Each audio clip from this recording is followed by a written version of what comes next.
अस्सलामुअलैकुम दोस्तों। तो एक नई वीडियो के साथ मैं हूं अतीक अहमद। तो इससे पहले कि मैं आपके साथ इन्फॉर्मेशन शेयर करूं, मैं आपको ये बताऊं कि जो मैंने कल वीडियो डाली थी मुबशर सदीक़ के बारे में, उससे मुतल्लिक कुछ पॉइंट्स थे जो रह गए थे और वो पॉइंट बहुत ज़रूरी हैं जो आपको बताना बाकी हैं। तो इंशाल्लाह मैं आपके साथ पॉइंट शेयर कर दूँगा एक दो दिन में एक और नई वीडियो बना के, ताकि आप लोगों को अंदाज़ा हो सके कि क्या हकीकत थी। खैर, अभी मैं बात करने वाला हूँ जो मरी में हादसा पेश आया है। मैं अभी आपको कुछ चीज़ें बताता हूँ। तो इसी के साथ इसमें एक पब्लिक सर्विस मैसेज भी है, काइंडली इस वीडियो को सीरियस लीजिएगा।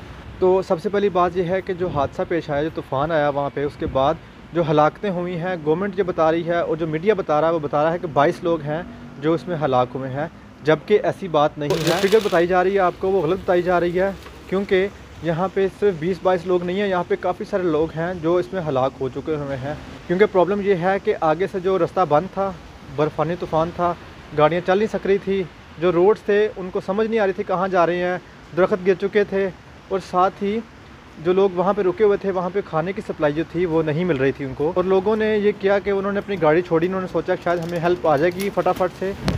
तो इसमें यह है कि जो लोग मरी जाते रहते हैं उनको पता है कि वो जो रास्ते हैं जहाँ से आप जाते हैं वहाँ पे वो काफ़ी दुश्वार गुजार रास्ते हैं। वहाँ पे अगर ऐसी सूरत हाल बन जाए तो आप लोग वहाँ से एकदम से नहीं निकल सकते बाहर, और वहाँ पे ना ही आप लोगों के लिए एकदम से हेल्प पहुँच सकती है। तो जो सूरत हाल बनी है वो ये है कि जब वहाँ पे तूफ़ान आ गया तो लोगों ने अपने आप को गाड़ियों के अंदर बंद कर लिया। उन लोगों ने सोचा कि शायद हम इसके बाद निकल जाएंगे यहाँ से।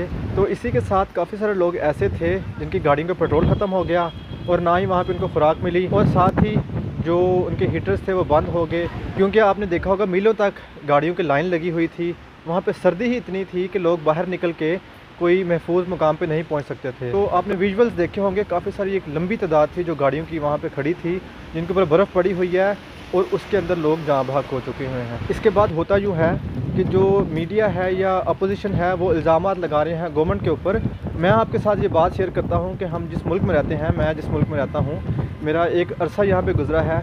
यहाँ पे भी अगर आप किसी सड़क पे नमक डाल देते हैं तो उसके बाद आप ये नहीं सोच सकते कि वो सड़क जो है वो कवर नहीं होगी बर्फ़ के साथ। तो अगर बर्फ़ ज़्यादा पड़ती है तो इवन के आपने उस पर नमक डाला होता है फिर भी आपको सड़क नज़र नहीं आती।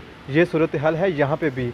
और आप तवक्का कर रहे हैं कि जहाँ पे दुश्वार गुजार रास्ते हैं, जो डेवलप कंट्री भी नहीं है, वहाँ पे आपको सड़कें नज़र आए, आपको एक बिल्कुल एक डेवलप कंट्री जैसा माहौल मिले, ऐसा नहीं है।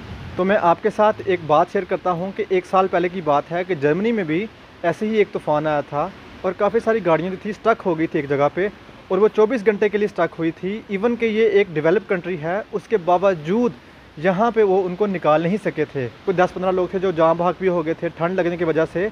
और आप तवक्का कर रहे हैं पाकिस्तान पे और मरी से कि जहाँ पे दुश्वार गुजार रास्ते हैं वहाँ फटाफट आपको हेल्प मिल जाएगी, ऐसा नहीं है। आप लोग एहतियात करें। देखें, जो नमक होता है ना, अगर आप सड़क पे फेंक भी देते हैं तो वो नमक होता है थोड़ी बर्फ़ को कंट्रोल करता है। अगर वहाँ तूफ़ान आ जाएगा, मैं बात कर रहा हूँ जर्मनी और यूके की बात कर रहा हूँ, यहाँ पे अगर तूफ़ान आ जाएगा तो वो जो तूफ़ान है, अगर आपकी सड़क पे नमक पड़ा भी हुआ है ना, तो वो उसको बॉदर नहीं करता। आपकी सड़क जो है वो कवर हो जाएगी उससे, बर्फ़ से, आपको सड़क नज़र नहीं आएगी। तो ये हाल है जो डेवलप्ड कंट्री हैं उनका। और आप सोच रहे हैं जो पाकिस्तान है जहाँ पे मरी है और वहाँ पे भी ऐसी सूरत हाल बन जाए, तो ऐसा नहीं पॉसिबल। तो ये मैंने बात आपके साथ इसलिए शेयर की है कि जो लोग गवर्नमेंट को ब्लेम कर रहे हैं कि गवर्नमेंट ने वहाँ पे कोई ख़ास इंतजाम नहीं किए, तो इस तरह के सूरत हाल में जो तूफ़ानी सूरत हाल बन जाती है वहाँ पे गवर्नमेंट कुछ नहीं कर सकती। तो इस सूरत हाल में आप लोगों को अपनी सेफ्टी का ख्याल खुद करना है। आप लोगों को अवॉइड करना है ऐसी जगहों पे जाने से कि जहाँ पे फिर आपको रास्ता ना मिलेगा अपनी जान बचाने का। तो अच्छा, अब यहाँ पे बात यह है कि जो मीडिया है उसका क्या रोल था इसमें। जब ये बर्फ़बारी स्टार्ट होने लगी थी तो मीडिया ने प्रोवोक किया लोगों को कि सियाहत के शौकीन हो जाएं तैयार, बर्फ़ पड़ने लगी है मरी में, पहुँच जाए वहाँ फटाफट। अब यही जो मीडिया है वो हुकूमत पर तनकीद कर रहा है कि हुकूमत ने कुछ नहीं किया, ऐसे हो गया वैसे हो गया। अब बात यह है कि हुकूमत ने कहा था कि आप लोग वहाँ पे जाएं, वहाँ पे जाकर सैरें करने पहुँच जाएं, हुकूमत को ब्लेम कर रहे हैं। अब ऐसी सूरत हाल में मैं बता रहा हूँ कि जो डेवलप्ड कंट्री हैं, यूरोप हो गया, वहाँ पे भी जो एक्सेप्शनल सूरत हाल बन जाती है वहाँ पे उतनी जल्दी कंट्रोल नहीं कर पाते। तो इसलिए हर बंदा अपनी सेफ्टी का खुद ज़िम्मेदार है। आप लोग वहाँ पहुँच गए हैं, मीडिया की बातें सुन के वहाँ फटाफट पहुँच गए हैं, तो अब ये मीडिया उनके ख़िलाफ़ हो गया। अब इसमें मीडिया का एक बहुत ख़राब रोल है जो उन्होंने अदा कर रहे हैं कि लोगों को पहले प्रोवोक कर लिया, तो इसके बाद वो हुकूमत के पीछे पड़ गए हैं कि हुकूमत ने उसकी नाअहली या गफलत है।